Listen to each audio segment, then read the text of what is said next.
جناب کے سامنے ہر دل عزیز پروفیسر جناب علامہ ذوالفقار حیدر نقوی صاحب پڑھیں گے، اور انہاں تو فوراً بعد جناب خورشید عباس اور صاحب جناب امام موسیٰ کاظم علیہ السلام کی شہادت پڑھیں گے۔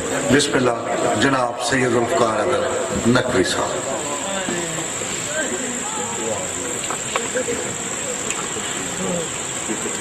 جی بسم اللہ الرحمن الرحیم۔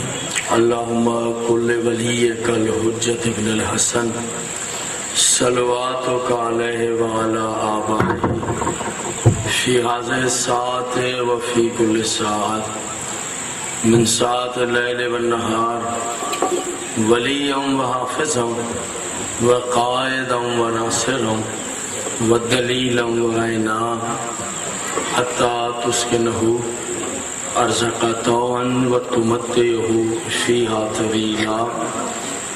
یا رب محمد وآل محمد وعجل فرج آل محمد اللہم صلی علی محمد وآل محمد۔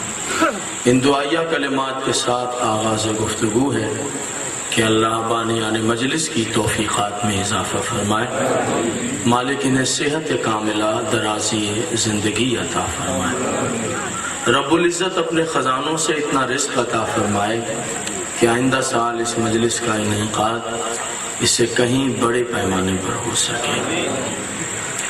جو بے اولاد ہیں مولا انہیں اولاد عطا فرمائے، جنہیں اولاد دی ہے رب العزت انہیں اولاد کی خوشیاں دکھائے، اولاد کے سروں پر اللہ والدین کا سایہ صحت کے ساتھ سلامت رکھے، جو مومنین بیمار ہیں رب العزت انہیں شفا عطا فرمائے، کچھ میری طبیعت بھی ناساز ہے دعا فرمائے کہ مالک مجھے شفا عطا فرمائے، جنت البقیع کی تعمیر جلد ہو جائے، روضہ سامرا کی تعمیر جلد ہو جائے، اللہ ہم سب کو حج و زیارات کا شرف عطا فرمائے، پوری کائنات کے جس جس گوشے میں امام حسین علیہ السلام کے غم گسار آباد ہیں اللہ سب کی عزت و آبرو ناموس جان و مال کی حفاظت فرمائے، سلطان کائنات ولی العصر کا ظہور ہو جائے، اللہ ہم سب کو ان کے نالین چومنے کا شرف عطا فرمائے۔ اتنی بلند صلوات پڑھ دیجئے کہ تمام دعائیں مستجاب فرمائے۔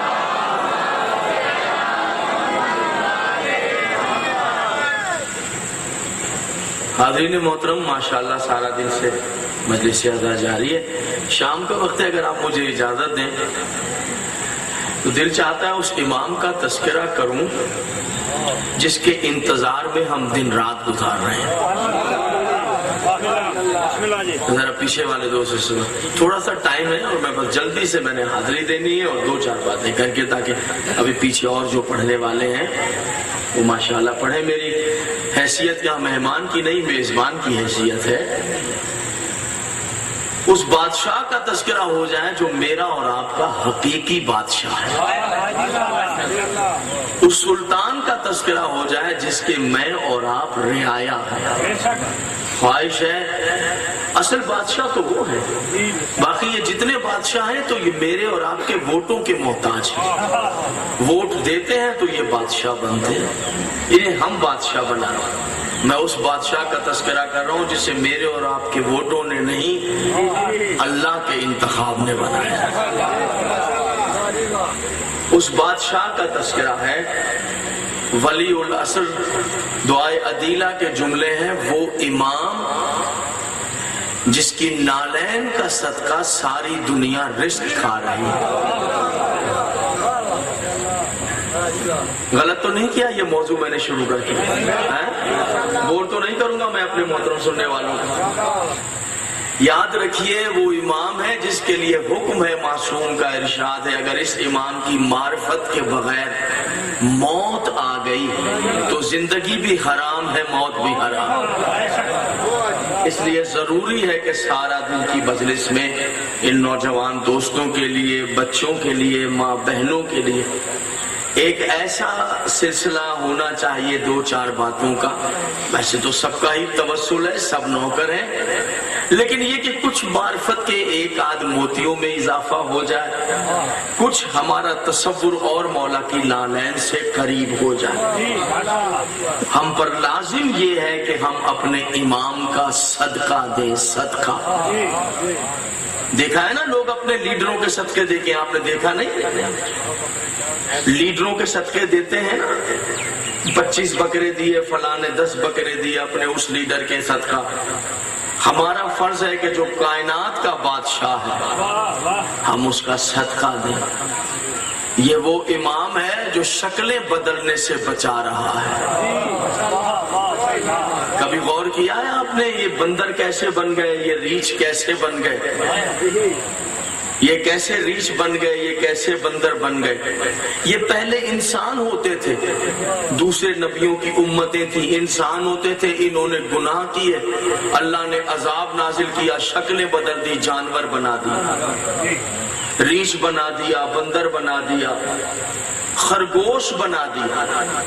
عموماً لوگ کہتے ہیں، بسم اللہ جناب، عموماً لوگ کہتے ہیں یہ خرگوش آپ کیوں نہیں کھاتے؟ اور ہے یا نہیں؟ ایک مچھلی ہوتی ہے دریا کے اندر، وہ بھی ہم نہیں کھاتے۔ لوگوں کو بڑی پریشانی ہے، استفسار کرتے ہیں آپ یہ کیوں نہیں کھاتے؟ اصل میں لوگوں کو ہم سے پیار بڑا ہے، ہم نہیں کھاتے، تکلیف انہیں ہوتی آپ یہ کیوں نہیں کھاتے، آپ یہ کیوں نہیں کھاتے۔ چلے آج کی مجلس میں یہ بھی بتا دیتے ہیں کہ وہ مچھلی کیوں نہیں کھاتے، خرگوش کیوں نہیں کھاتے۔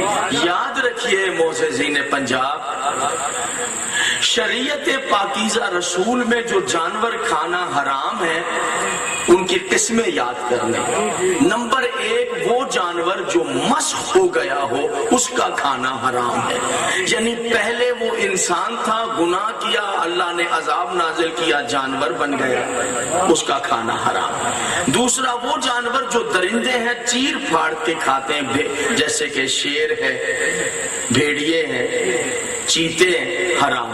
تیسرا وہ جانور پرندے ہیں جو ہاتھ سے پکڑ کر، پنجے سے پکڑ کر غذا کھاتا ہے، کھانا حرام۔ توجہ ہے یا نہیں؟ غور کیجئے، ان کا کھانا حرام کیوں؟ وہ جو پہلے انسان تھے وہ کیا ہے؟ وہ بھیڑیا ہے، مینڈک ہے، چوہا ہے، ہاتھی ہے، ریچھ ہے، بندر ہے، سر میں یہ جو جوں ہوتی ہے، یہ پہلے انسان تھے، پھر مشق ہو گئے، وہ پھر جانور بن گئے، جیسے خرگوش ہے، جیسے وہ مچھلی ہے جو ہم نہیں کھاتے۔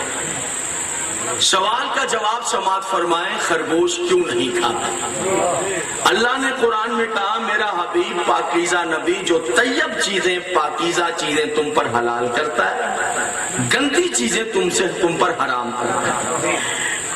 میں ایک بڑا لطیف سا اور ایک باریک سا مسئلہ، بڑا سینسٹیو سا مسئلہ بیان کرنے لگا ہوں۔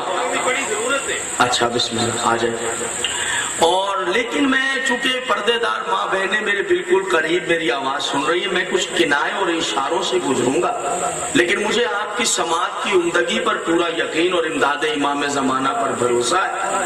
مجھے یقین ہے کہ میرے ان اشاروں سے آپ بات کو سمجھ، بسم اللہ، میرے اشاروں سے آپ میری بات کو سمجھ جائیں گے۔ میں گزروں گا اشارے سے، وضاحت نہیں کروں گا کہ وہ جو مچھلی ہے جو ایک مخصوص ہم نہیں کھاتے، جس کی عمر ہم سے ہر جگہ پہ سوال ہوتا ہے، یعنی جہاں مچھلی لینے چلے جائیں وہاں یہ سوال ضرور ہوتا ہے۔ ہمارے شہر میں تو اب ایسی بات نہیں ہے، وہاں تو لوگوں کو پتا ہے کہ ہم جو لوگ ہیں وہ مچھلی نہیں کھاتے، لہذا شب 9 ربیع الاول میں جو بازار لگتا ہے مچھلی کا، ہمارے یہاں 9 ربیع الاول کی عید مچھلی کے ساتھ ہوتی ہے، تو اس میں وہ مچھلی ہی نہیں ہوتی، پتہ ہے شیعہ یہ نہیں کھاتے، لیکن عموماً لوگوں کو خیال، بات میری سمجھ میں آ رہی ہے۔ اور خرگوش کے بارے میں عموماً کہتے ہیں بھائی دوست شکار کر کے لے آئے، آپ کیوں نہیں کھاتے ہیں؟ تو وجہ سن لیجیے میرے محترم صاحب، میں کروں گا اشارہ چونکہ خواتین ہیں، امام حسین کا پاکیزہ منبر ہے، وضاحت میں نہیں کر سکتا، جو سمجھ لیں وہ دعا فرما دیں، جو نہ سمجھیں وہ بعد میں مجھ سے وضاحت کریں۔